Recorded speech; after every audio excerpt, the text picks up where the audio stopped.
So my inspiration for the Gods of Gotham, basically what I wanted to do from the outset was put together the story of what it would have been like for the very first cops on the beat, day one, in New York City in 1845. Of course, it ended up being, after I had done some research on the topic, enormously more complicated than that, after I discovered what the world was really like during that time period.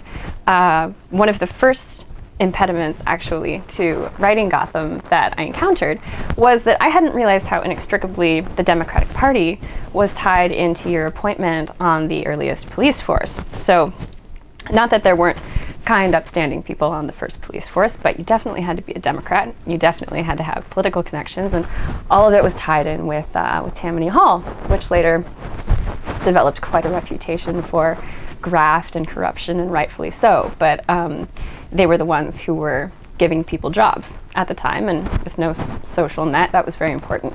So I was complaining about this to my husband, Gabriel, and he said, what if your protagonist cop has just a reprehensible brother? How would that be if one of his family members was on the early police force as well? And what if he got his police appointment because his brother was just an outright thug?